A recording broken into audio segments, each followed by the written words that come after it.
It is wisdom calling, understanding raising her voice.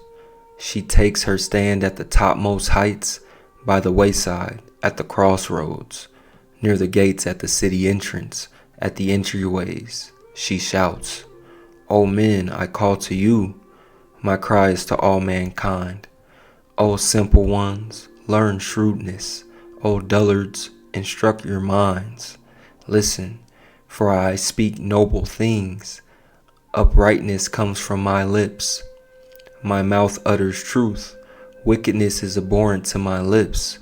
All my words are just, none of them perverse or crooked. All are straightforward to the intelligent man, and right to those who have attained knowledge. Accept my discipline rather than silver, knowledge rather than choice gold. For wisdom is better than rubies. No goods can equal her. I, wisdom, live with prudence. I attain knowledge and foresight. To fear me is to hate evil. I hate pride, arrogance, the evil way, and duplicity in speech. Mine are counsel and resourcefulness. I am understanding. Courage is mine. Through me kings reign, and rulers decree just laws. Through me princes rule, great men and all the righteous judges. Those who love me, I love, and those who seek me will find me. Riches and honor belong to me, enduring wealth and success. My fruit is better than gold, fine gold, and my produce better than choice silver. I walk on the way of righteousness, on the paths of justice. I endow those who love me with substance. I will fill their treasuries. The Most High created me at the beginning of his course, as the first of his works of old. In the distant past, I was fashioned at the beginning, at the origin of earth. There was still no deep when I was brought forth, no springs rich in water. Before the foundations, the mountains were sunk. Before the hills, I was born. He had not yet made earth and fields, or the world's first clumps of clay. I was there when he set the heavens into place, when he fixed the horizons upon the deep, when he made the heavens above firm, and the fountains of the deep gushed forth, when he assigned the sea its limits, so that its waters never transgress his command, when he fixed the foundations of the earth. I was with him as a confidant, a source of delight every day, rejoicing before him at all times, rejoicing in his inhabited world, finding delight with mankind. Now, sons, listen to me. Happy are they who keep my ways. Heed discipline and become wise. Do not spurn it.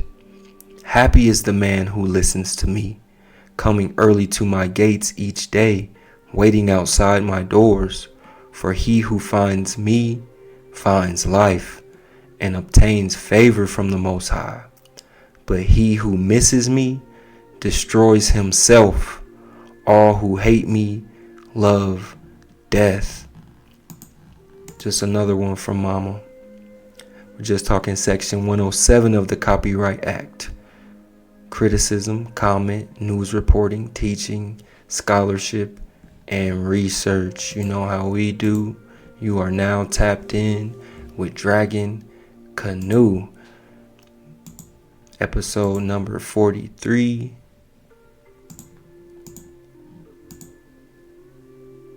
Just let me know what you think. Leave a note in the comments. We'll get to it. I'm figuring it out.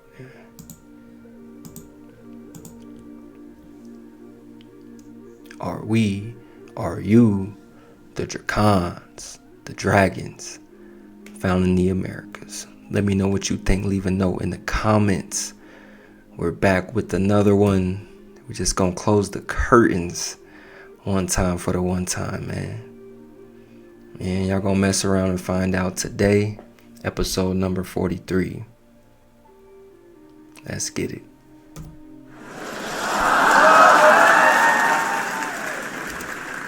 Because you are now tapped in with Dragon Canoe, we are steadily rowing and we are constantly flowing. All praise to the Most High. Halal.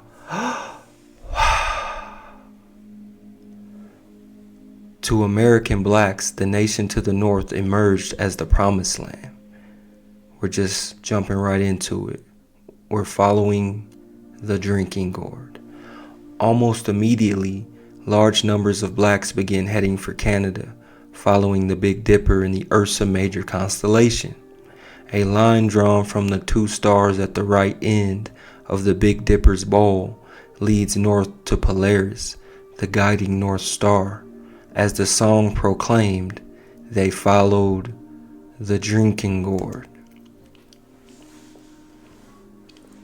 We're just following the drinking gourd. We have Draco, the constellation Draco, coiled between the Big and the Little Dipper.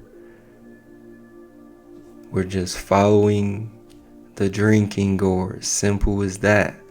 Let me know what you think. Leave a note in the comments. The Gregorian calendar, the calendar now widely used across the world. Guo Shaoxing and the other astronomers worked for 4 years and completed the calendar in 1280. So allegedly it only took 4 years for Guo Shaoxing and astronomers to come up with this Gregorian calendar, said to be completed in 1280.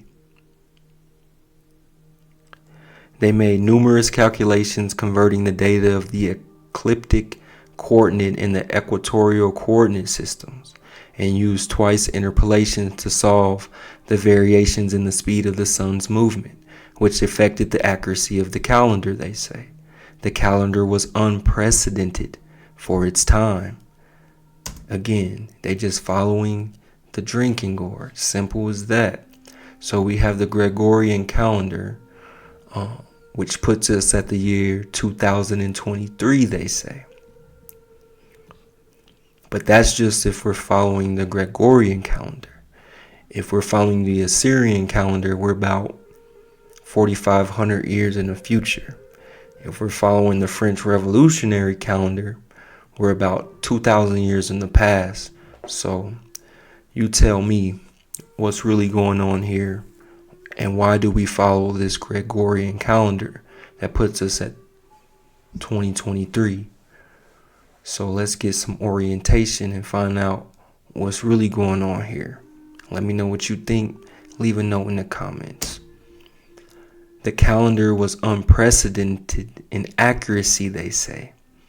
The point of reference for the calendar and established the duration of a tropical year of 365.2425 days and that of a lunar month at 29.530593 days. So again, it's not 100% accurate. The error between the duration of its tropical year and that of the revolution of the earth around the sun was only 26 seconds, they say. 26 seconds. Keep that in your mind.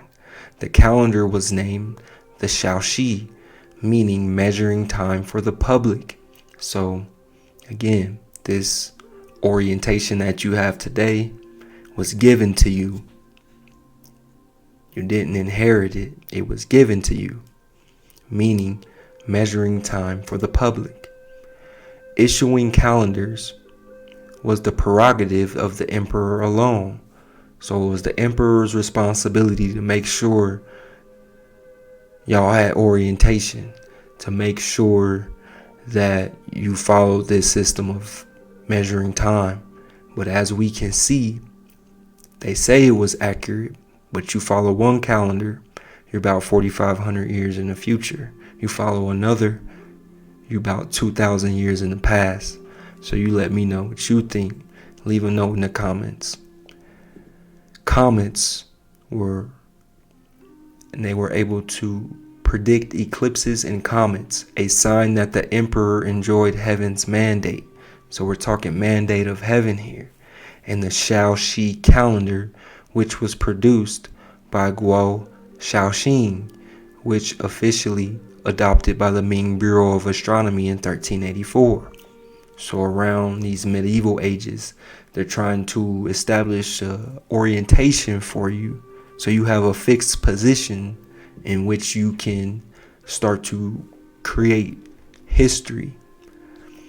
This is the sacristy of San Lorenzo in Florentine, Italy. It is a painting, and it is a dome showing relativity to the stars. Again, we're just following the drinking gourd. Here you have the constellation Draco, coiled between the two, the Big Dipper, the Little Dipper. Seems to be fixed on this central position here. Let me know what you think. So you're never going to find the North Star anywhere else but exactly where it's supposed to be. The Earth is not a perfect sphere, but an oblate spheroid with flattened poles, they say. Their Earth is not a perfect sphere, but an oblate spheroid with flattened poles. Saying this means the Earth has a slight wobble, which can be deduced by the apparent position of the stars, in particular by Polaris, the pole star, which apparently moves over a 26,000 year period. 26,000 year period is the only period in which the pole star Polaris moves, they say. This movement had been compensated for by the Chinese before Guo Shaoxing's era. Templates had been made to adjust for the apparent movement of Polaris, but Polaris doesn't go very far. It is fixed in our sky. In the 13th century, the astronomer Guo Shaoxing fixed the positions of the key stars relative to Polaris, the pole star.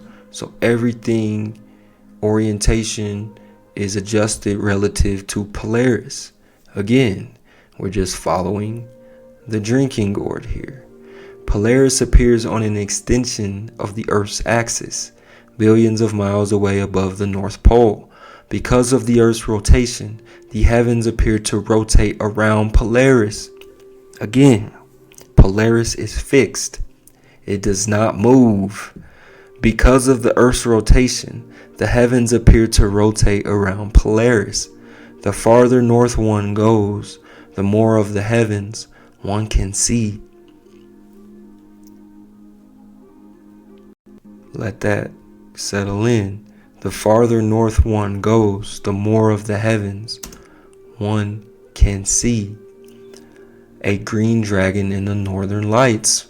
I cannot make this up. Let me know what you think.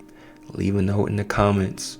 We're talking Polaris and green dragons in the northern lights. The combination of these two movements means there is a slip of 4 minutes each day between the time when the Earth is in the same position relative to the Sun and the time when the Earth is in the same position relative to the stars. This slip between sidereal time and solar time amounts to 1 day every 1,461 days, or 4 years. There's a slip in time every 4 years, so they say. Let me know what you think about that. Leave a note in the comments. The effect is that every midnight, 12 hours after the sun has hit its highest point in the sky, a different star will be in line with Polaris than the day before. So if you're traveling and you need to figure out where you're at or where you're going, you find Polaris. You follow the drinking gourd. The Chinese divided the sky into 28 segments or mansions. Picture an orange with its skin sliced. The cuts start where the orange was fixed to its tree and continue vertically downward. They called each mansion a sui. They fixed the position of stars at the top of each of the 28 mansions relative to the pole star. Again, Polaris does not move. It is fixed in the sky. All the other stars and constellations align with Polaris each day. We're just following the drinking gourd here. Again, I'm not going to pump fake you and act like I know exactly what's going on here. But what I can tell you is, based off the information we're collecting here, that if Polaris is fixed north in our sky, we're looking to find that joker somewhere in this area here, which I will assume this is the constellation Draco, and this being our North Star here, Polaris, fixed in the sky.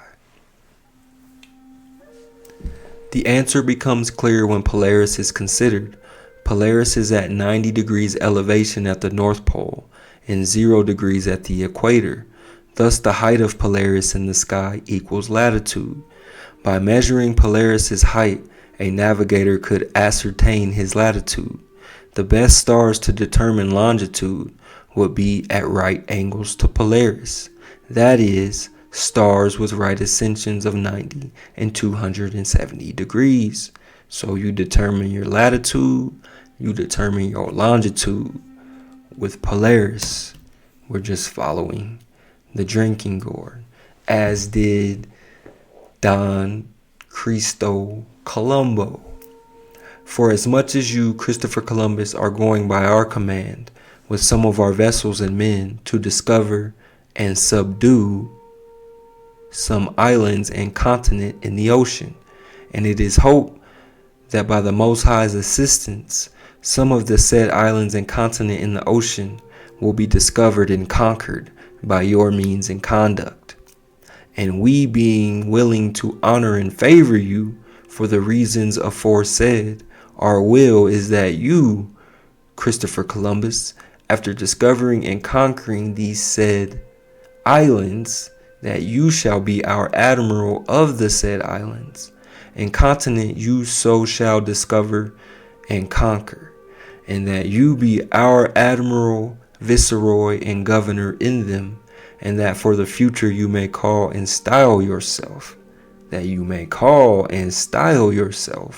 Don Christopher Colombo, and that your sons and successors in the said employment may call themselves Dons. So they put the cape on Don Colombo, charging him as Admiral Viceroy of these said islands. Columbus's diaries show that he sailed with maps of the Western Atlantic. The log entry for Wednesday, October 4th, 1492 is going down in Prophet's Town. End quote. I should steer west-southwest to go there, that is, to reach the islands he is seeking, and in the spheres which I have seen, and in the drawings of Mapi Mundi, it is in this region. Is there a map we can tie to Columbus before he set sail? Yes. Marcel Destomes describes two maps that he had studied in the Biblioteca Extensa Universitaria, now in Modena. I quote Arthur Davies' description of Destomes' discovery. One was a chart of the Atlantic and bordering lands listed as CGA 5A.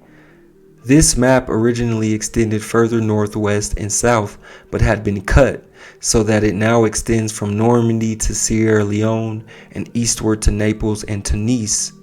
Destomes concluded from what Destomes calls room lines that the map was designed to extend west as far as the legendary islands of Antilia and Satanasia.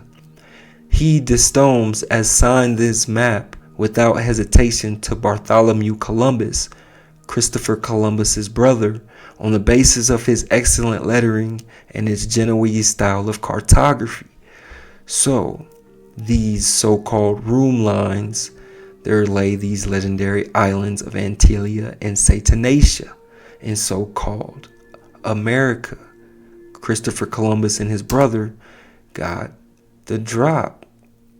As may be seen, the two maps have been torn in half and left halves, which could show the Americas have been destroyed.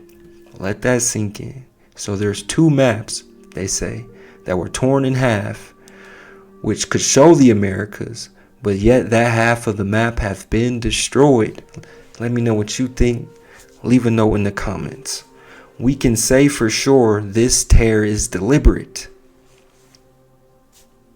Say less. For the coast of West Africa down to Cape Blanco is shown, as is the Gulf of Guinea further south. The bit of coast between the two, that is, the coast along the bulge of Africa, is missing. Someone does not want people to know what was originally on the left-hand portion of those two maps, which could show the Americas has been destroyed, my friend. This is the so-called Columbus map, CGA 5A. Tallies up with Waldseemüller's map, showing curious room lines that extend out across the Atlantic, all ending on a circle. Again, I cannot make this up. With them saying this half of the map is missing. What's really going on here? Let me know what you think. Leave a note in the comments. Clearly it is showed the Atlantic, but how much of it and how far west? Did it show the Americas, and if so, how much? Professor Destomes used what he called room lines to support his supposition, which from now we will call the Columbus map. My first step was to see if those names corresponded with the names on other maps, indicating that Columbus had his map before 1492. Columbus didn't discover anything. He was sent on a recon mission, and then he was granted Admiral Viceroy Governor of that soon to be recon territory. I quickly found that Waldseemüller and the Columbus map shared common names. Finally, I projected the room lines from the Columbus map onto the Waldseemüller. 5 sets terminated precisely and neatly on Cuba and South America from the Waldseemüller map. Destomes was quite right. The room lines extended to Antilia and Satanasis and farther to the Pacific coast of South America. It cannot be a coincidence that all the ends of the room lines fall on a circle. In my submission, this is the evidence that the Columbus brothers had a map that showed the Americas. You can't discover a place in which you already have a map. Columbus himself acknowledged in his logs that he had seen the Caribbean islands on a world map. He was also contracted to become viceroy of land across the ocean. This hypothesis is further supported by Schooner's globe, which shows the Americas and accords precisely with Toscanelli's description. Let's get into it. Let me know what you think. Leave a note in the comment box. We're just following the drinking gourd. Toscanelli's map 1474, in which you see Lisbon, Portugal, Spain, Ireland, what we would know to be the bulge of Africa, Guinea. This side being what they call Katai Manji, the legendary island of Sapangu, and Zaitan and Kinsai. And this underlay map being is what we would know America today. Somehow, there was a miscorrelation in between the two lands. And somehow Columbus claims he was searching for Asia and ends up in the US. But if he didn't know where he was going, that doesn't really make sense, because the man already had a map. I mean, at this point, they put it right in your face. After Columbus's death, his family instituted legal proceedings against the Spanish monarchy. Evidence was given at these proceedings on behalf of Martin Alonso Pinzon, Columbus's flag captain. Pinzon's son stated that his father had seen a copy of a map of the Americas at the papal court in Rome and had based his own expedition to the Americas upon it. Again, you can't accidentally land somewhere that you knew exactly where you was going. However, his father had decided to join Columbus's expedition instead. So not only did Columbus know, his captain, Martin Alonso Pinzon, not only Martin Alonso Pinzon, but also Pinzon's son also knew exactly what was going on here. You can't make this up, man. It's honestly ridiculous. This is the set preserved at the Library of Congress in Washington, D.C. Waldseemüller's maps show South America and the Pacific.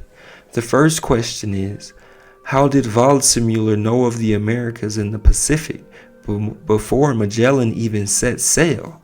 The second is, how did Schooner get a copy of Waldseemüller's sheets in order to bind them? So who are these guys, and how did y'all get the maps? You let me know. Leave a note in the comment box.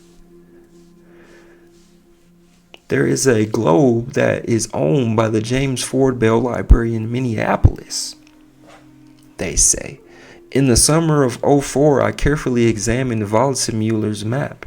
Its significance, of course, is that it showed the Pacific, South America, the Andes, and the Rocky Mountains before either Magellan set sail or Balboa discovered the Pacific.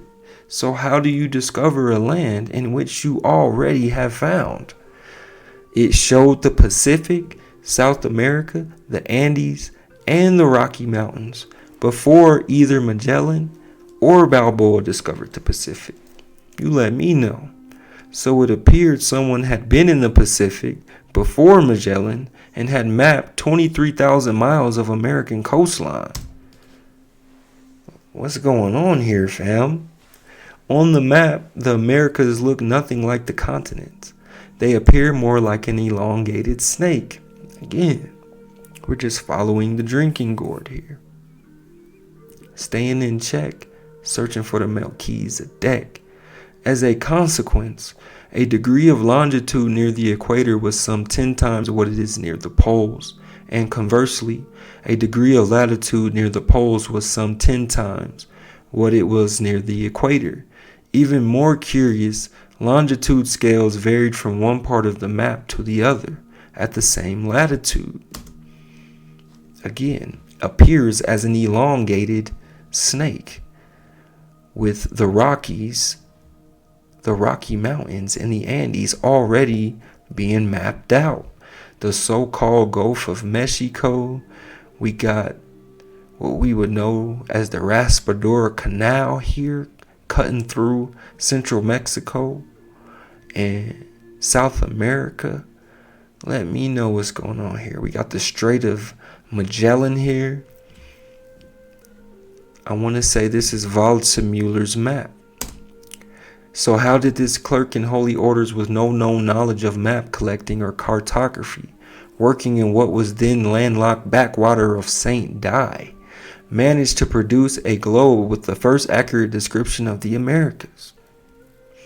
Waldseemüller initially said he had got his information from Amerigo Vespucci, assuming that Vespucci reached 45 degrees south and that Waldseemüller had received his reports. Waldseemüller could have obtained from him the information necessary to draw the Atlantic coast of South America.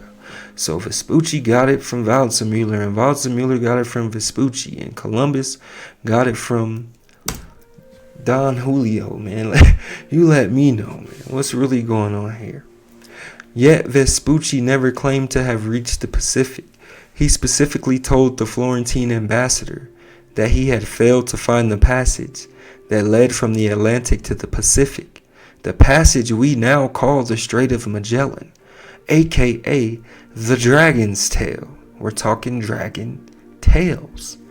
Waldseemüller's map shows the Pacific and the Andes up to Ecuador, and then the Sierra Madre of Mexico and the Sierra Nevada of California. So for him to have credited Vespucci for his depiction of Pacific America, a credit he later withdrew, they say, is complete nonsense. Waldseemüller must have copied his map, but from whose globe and when, they say. What's really going on here? It's a conspiracy upon a conspiracy to find you, O Jacob. This document confirmed the discovery of a new continent.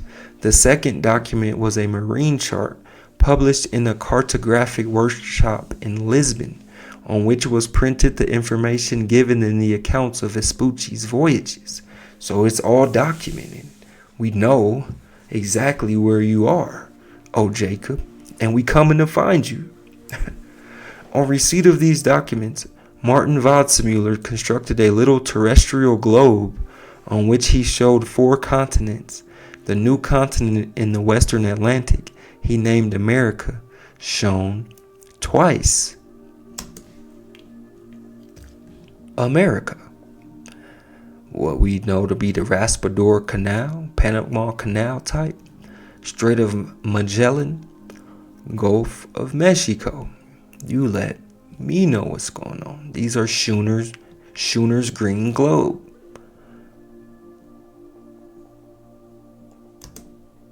The Strait of Magellan is shown on the green globe, but not on the 1418 map. Vespucci told the Florentine ambassador that he had not found the straits. The green globe was published before Magellan set sail, so it appears the strait was discovered by Zhang He's fleet between 14 and 1434, as was the Antarctic. The green globe shows a sea passage through Central America at about 10 degrees north, linking the Caribbean with the Pacific. This passage still exists today after heavy rain. It is called the Raspador Canal. I have spoken to a distinguished explorer, Tony Morrison, who has seen it. It links the San Juan and Atrato rivers. Columbus in his 4th voyage and Vespucci in his first searched for it. Had Vespucci continued for another 200 miles, he would have found it. We're talking the legendary Raspador Canal, saying still exists today. The Raspador Canal. You can see this little boat here. This would be this so-called Raspador Canal. And then you get right to it. The legendary island of Sipangu and Karkatai, Prester John, and the Black Catan. The Karaites. Where is the rest of America? This would be the Andes, the Rocky Mountains, and then we just fall off, man. What's going on? You let me know. Leave a note in the comments.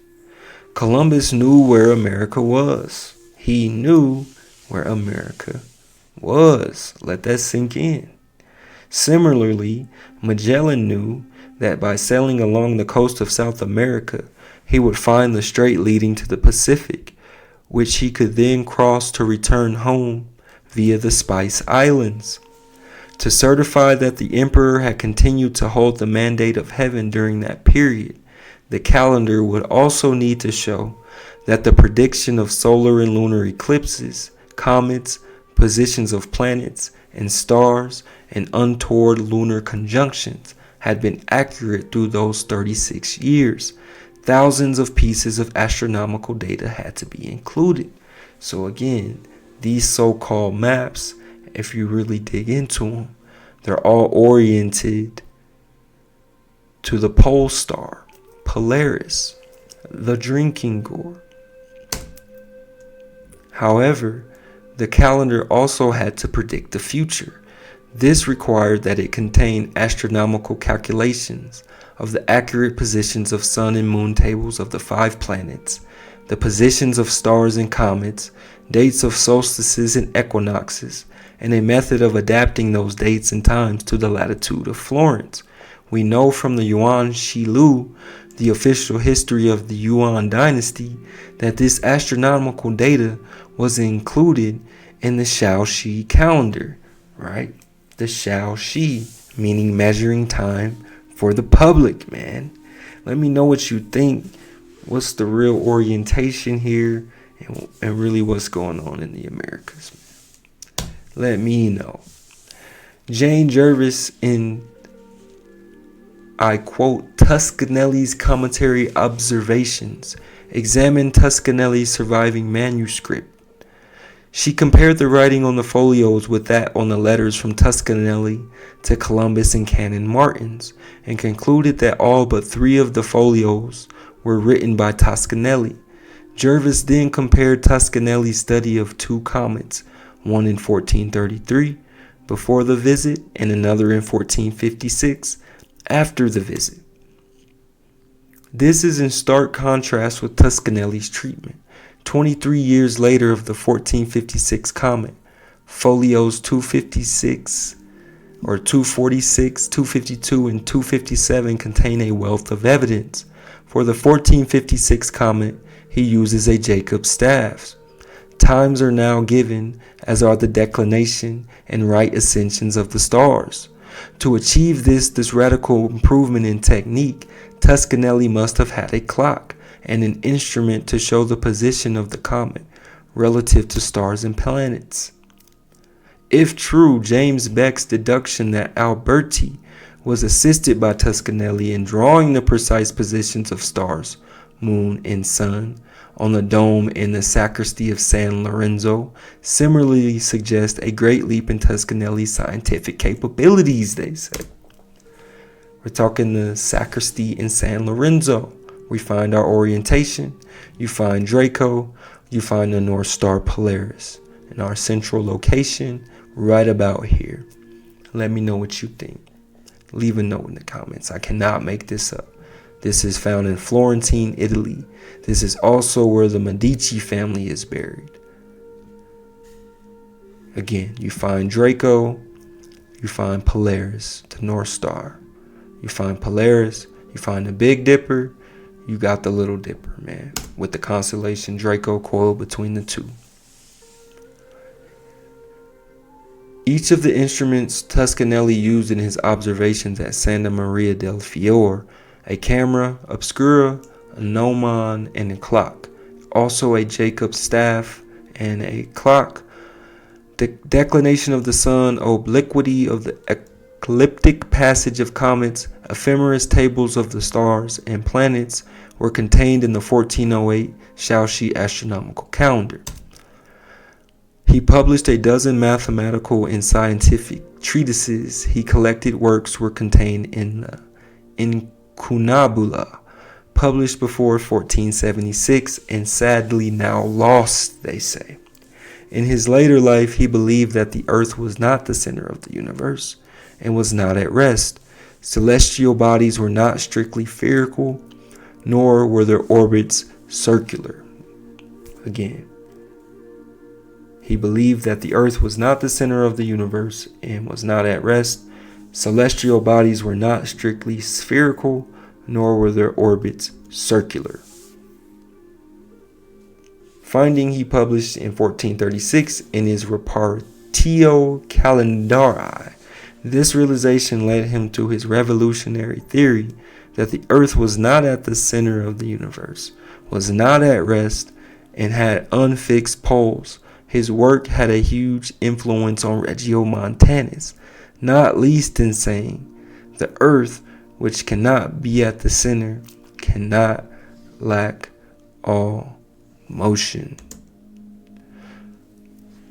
The most astonishing discovery was Regiomontanus's revolutionary idea that the earth was not at the center of the universe, the sun was. saying, first of all, Regiomontanus knew that the planetary system that he had been in use in Europe since the time of Ptolemy, in which the earth was in the center and the sun and planets rotated around it. Let me know what you think. What's the true orientation of America? And what's the deal with the pole star, man? You let me know, man. Leave a note in the comments. Episode number 43. Another one. Are you, the dracons, the dragons found here in America? Let me know. Leave a note in the comments. We out of here for this one.